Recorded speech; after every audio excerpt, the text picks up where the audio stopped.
On this Q&A, I am going to talk about what makes the greats great, commission, approaching people out in public, and the best way for us to build our client base. You supply the Q's and we bring the A's. It's the Form and Function Q&A show. Hey everybody, either welcome back or welcome to the show for your first time. I'm Benjamin J, and I really appreciate you checking this out. So, what's going on lately? It's spring, so people say. Last weekend was a great show at America's Beauty Show here in Chicago.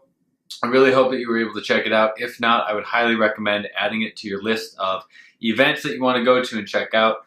Just education everywhere. And one of the things that really kind of inspired me out of the event is this thought process of what makes the greats great. Now, I think a lot of times people use luck as an excuse, right? Oh, they're so lucky that they get to do that. Or that somehow there's like a select few people that are chosen to be great.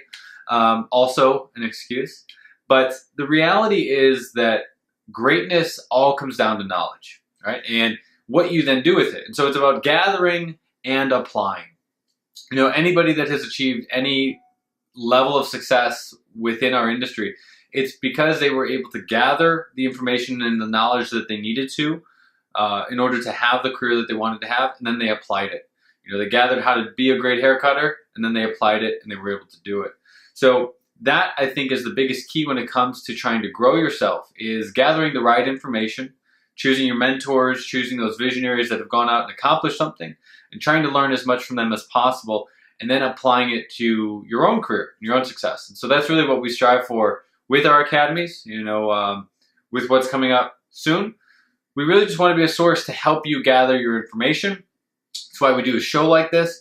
And then we really try and just give you the best strategies in order to apply it to your own personal success. So let's get into the questions. Hannah wants to know, how do you approach someone in a public setting about your career?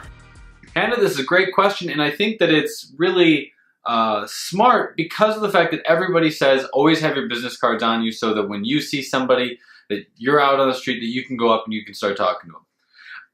To be honest, I think that the reality is that that's probably a low percentage of being able to build a business. Not to say that you can't do it, and I'm sure that some people will message me and say, I stop people all the time. But I actually think that the answer is to flip it on its head and get people to approach you, okay? I'm fascinated with this concept that our industry as hairstylists, that this is not just a job or a career, but it's a lifestyle. And what I mean by that is no matter where you go, you have to kind of look the part of being a hairstylist.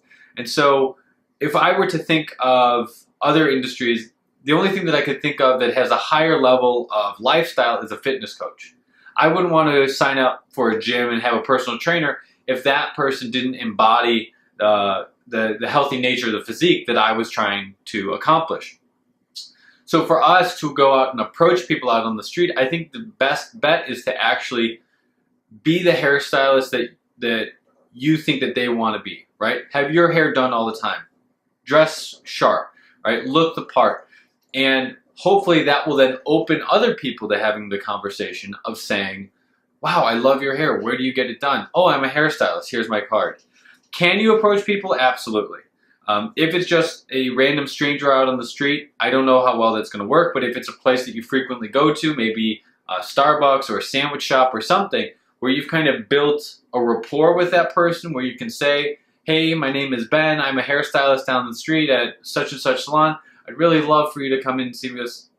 I think that that would be a good way to go, because you've already kind of established a relationship. But if it's just a stranger, just right off the bat, that could be kind of difficult. But if you want to try, I always lead with compliments. You know, I really love your style, I love this, I love those shoes, whatever. Just pick something to compliment them and use that as a way to introduce yourself. Sydney wants to know, what do you think are some of the best ways to increase your client base and build your business? Sydney, thank you so much for the question. This is going to be really cliche, but the answer is word of mouth, right? And if you feel like you don't have enough people currently to grow word of mouth, then you have to use hustle to get out there and go meet people. And you could kind of look back at the first question. With word of mouth, we can either grow word of mouth online or offline. And the real answer is actually combining the two strategies, right? We want people to talk about us on Google Places and Yelp and through Facebook, but we also want them in the real world to be able to recommend us, in person to their friends and family. So first, what I think a lot of people don't do honestly is ask, right? They don't ask, I would love to work with your friends. I'd love to meet your mother-in-law, even if you don't like your mother-in-law, right? By asking, it really does show that you care. And some people, you would be surprised. Oh, I didn't know that you were looking for any new clients, right? But by asking, it allows us to open up that conversation.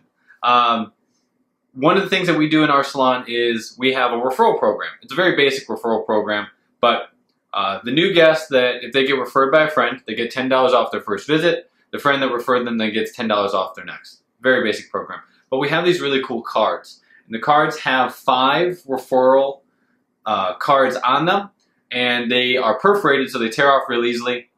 We put the guest name on it, and then on the flip side it says you're beautiful, so it's a nice little compliment, right? So they can kind of hand them out as like, cheering up the office, right? You're beautiful, you're beautiful, you're beautiful. I will say right up front, they work a lot better with women than they do with guys, so you'd have to tweak it a little bit if you're trying to build a male clientele, but they're a fun little program and they've worked really, really well for us. So I would give that a shot. Jane wants to know, as a stylist looking to make good money in this industry, what is an acceptable commission ongoing? I'm currently making 50-50. As I grow, this doesn't seem fair. Jane, I really appreciate this question, and I think that it's a great question. The reason that I took it is because of the fact that so many people fall into this trap of commission percentage and not commission dollars. Right up front, as a salon owner, I think that the cost of doing business today is too high to go above 50-50. Even at 50-50, I think that you're going to be pushing it. So we all want to have extra benefits in our salons, right? We want products, we want education, we want to be able to take credit cards, all these different sort of things, and that all costs money. So most owners are not taking the other side of the commission and then just profiting and going out and buying really nice cars and living a lavish lifestyle. The vast, vast, vast majority of them are using that money in order to cover the costs of the business so that the business can stay open. And to be honest, you want to be in a profitable salon, because if the salon is not profitable, it closes. All right? So don't get stuck on the percentage of the commission. You should be focusing on the dollars. If this is a salon that's going to push you to do $100,000 in services every year, that means you're going to be taking home $50,000 plus your tips. If it's a salon that's going to give you 60% commission, but they're only going to push you to do $70,000, you're getting a higher percentage, but you're only going to be taking home $35,000, right? And again, plus your tips. So the real question is, what will you be able to build here, and what is the career path for the salon, right? I see this question come up all the time, and it's just the reality of the situation is that doing business is expensive. And so over 50-50, I think that that would end up being a loss for both you and the salon, because the salon would not be able to thrive long term. So I hope you guys like this episode. Got some cool stuff coming up. I would really love to see you in Chicago on April 12th for our class email. This is our hands-on men's cutting and business class with Christian Awesome, Shannon Foltz, and myself. We are very much looking forward to it. It's always one of our most well-attended classes, and that will be in Chicago at our salon, The Hair Loft, on April 12th.